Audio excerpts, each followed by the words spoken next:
14 जून 2025 की ये बात है। शादी को अभी 10 दिन ही हुए थे। दुल्हन अपने पति से कहती है कि उसके सर में दर्द हो रहा है, उसे अजीब सी तकलीफ हो रही है, परेशानी हो रही है।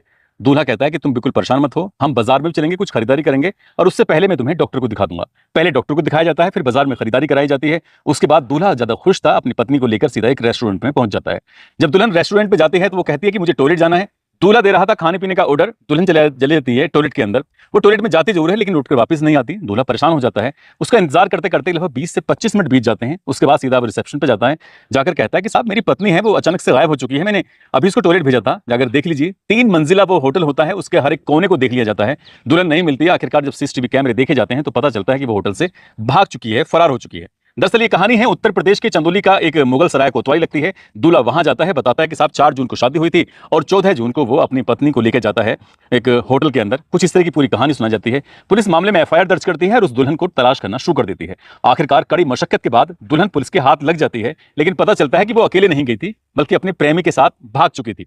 आखिरकार प्रेमी के परिवार वाले, दूल्हे के परिवार वाले और दुल्हन के परिवार वाले सब के सब इकट्ठे होते हैं और जब उस लड़की से, यानी कि इसका नाम खुशबू होता है, उससे बातचीत की जाती है कि क्या तुम अपने पति शमशेर चौहान के साथ जाना चाहती हो कि नहीं जाना चाहती हो। तो वो कहती है कि मैं बालिग हो चुकी हूं, अपने अच्छे और बुरे का फैसला खुद ले सकती हूं, इसलिए मुझे अपने पति के साथ नहीं बल्कि प्रेमी के साथ जाना है। उसने जिद पकड़ ली थी और उसकी जिद के आगे प्रेमी का परिवार, पति का परिवार और खुद का भी परिवार वो हार जाता है और वो अपने प्रेमी के साथ आराम से चली जाती है। उस लड़की की जिद की जब चारों तरफ चर्चा होती है तो अखबार में एक खबर बन जाती है और एक ऐसी ही खबर थी। एक अनपढ़ महिला ने बड़े बड़े ऑफिसरों के दिमाग को भी पूरी तरह से चकरा दिया। उसने ना केवल अपने पति का कत्ल किया बल्कि उसके 10 टुकड़े कर दिए। और जब 10 टुकड़े मिलते हैं तो जो ऑफिसर थे पहले उस जगह को देख चुके थे और वापस उसी जगह पर वहां लाश मिल जाती है। यह कहानी दृश्यम फिल्म से भी कोई कम कहानी नहीं है।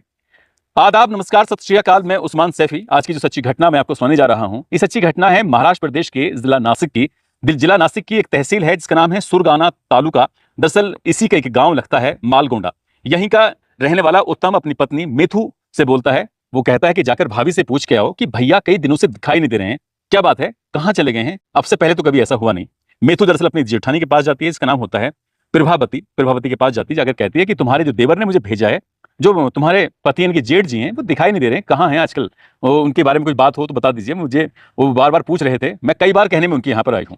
इस तरह की जब मेथू ने अपनी जेठानी से ये बात कही तो जेठानी ने कहा कि तुम परेशान क्यों होती हो, वो कमाने के लिए गए हैं, वो गुजरात गए हुए हैं, गुजरात के एक बिली मोरा एक जगह लगती है, वो वहां पर गए हैं।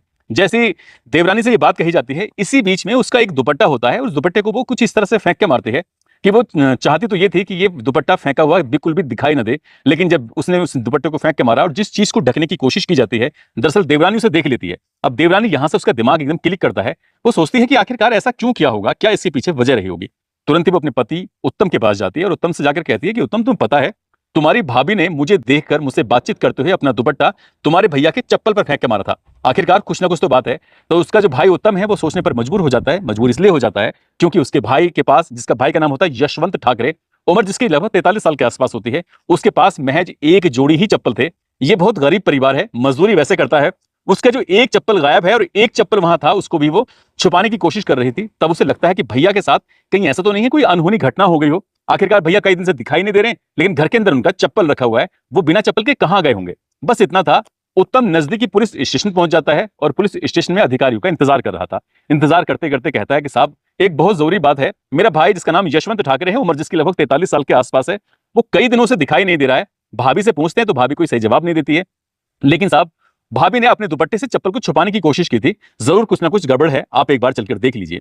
अब पुलिस अधिकारियों ने जाकर वहां देखा, यानी कि घर जाते हैं, जो घर होता है मालगोंडा। वहां जाने के बाद वहां पता करते हैं। जब पुलिस गांव में पहुंचती है तो सैकड़ों लोगों का जमघट लग जाता है। तो देखते देखते, चाहे गली हो, चाहे वो आसपास का आंगन हो या छत है, बहुत सारी पुलिस लोग पुलिस को देखकर वहां पर आ जाते हैं। वो तमाशा सा देख रहे थे, तभी पुलिस से किसी ने आकर कान में थोड़ी सी कानाफूसी कर दी। कहा कि साहब जो शौचालय के बराबर में जो गड्ढा है ना, इस गड्ढे में जो आप जरूर देखिए, कुछ ना कुछ मिल सकता है आपको। यहां से कुछ अजीब तरह की बड़ी दुर्गंध सी आती है।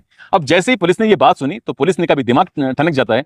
आखिरकार पुलिस ने उस गड्ढे को देखा तो एक बड़ा सा गड्ढा होता है, लेकिन उस गड्ढे के अंदर गोबर भरा हुआ था। गांव वालों की मदद से आखिरकार उस गड्ढे के अंदर से गोबर निकलवाया जाता है। पूरा का पूरा गोबर निकल जाता है, लेकिन कहीं कुछ अता पता नहीं चलता। आखिरकार पुलिस वहां से चली जाती है। गांव के लोग, जिस तरह से कोई तमाशा होता है, बड़ी संख्या में लोग जुट जाते हैं। गांव के लोग भी जुटे थे और जुटने के बाद वो अपने अपने घर चले जाते हैं। अब इसके बाद कई दिन का समय बीत जाता है। कई दिन बीत जाने के बाद एक बार फिर से पुलिस को कॉल किया जाता है, फोन किया जाता है कि साहब जो दुर्गंध थी वो तो कम हो नहीं रही है, हालांकि आपने गड्ढा खाली जरूर करा दिया है। आपको एक बार फिर से आना चाहिए, क्योंकि जहां से वो दुर्गंध आ रही है उसी के पास से कुछ मक्खी मच्छर कुछ कीड़े भिन बनाते रहते हैं और वहां से अजीब तरह की स्मेल आ रही है। आपको आना चाहिए और आकर देखना चाहिए। पुलिस ने फिर से इस मामले को गंभीरता से लिया और गंभीरता से लेने के बाद जो मुखबिर द्वारा सूचना मिली थी, उसके बाद फिर पुलिस उसी गड्ढे के पास पहुंचती है।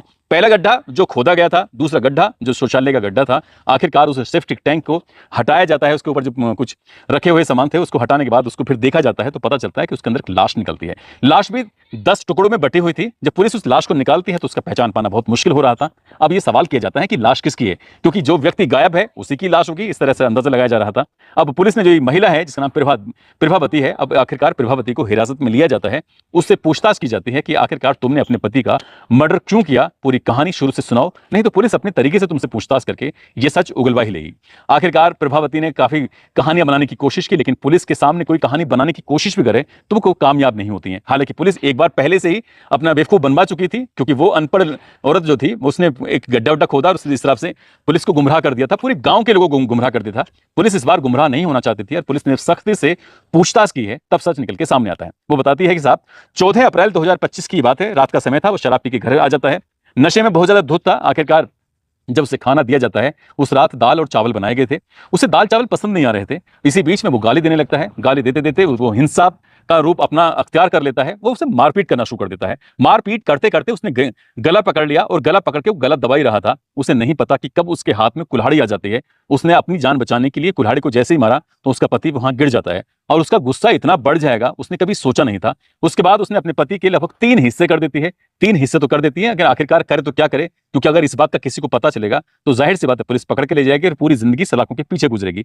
तब उस अनपढ़ महिला ने जो सेफ्टिक टैंक था शौचालय का, आखिरकार उसके जो ऊपर स्लैब होते हैं उसको हटाया और स्लैब हटाने के बाद आखिरकार उस बॉडी को उसके अंदर डाल दिया।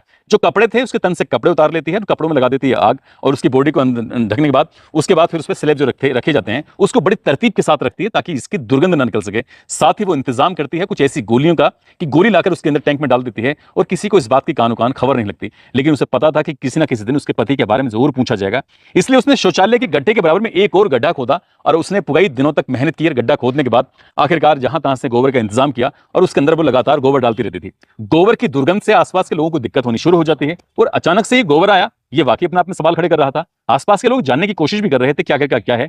किसी ने पूछा कि ये तुम्हारा जो पति है ये कहां पर है, तो उस पति के बयान की यशवंत ठाकरे कहां पर है, तो वो बताती है कि वो गुजरात के बिलमोरा में गए हुए हैं। बिलमोरा जो लगता है वो उसका अपना मायका लगता है और वो पहले भी वहां जाता रहा है मजदूरी करने के लिए। उसने लगातार ऐसे करते करते 2 महीने का समय गुजार देती है। आखिरकार 14 जून 2025 को उस सेप्टिक टैंक्स के अंदर से 10 अलग अलग अवशेष मिलते हैं उसके पति के।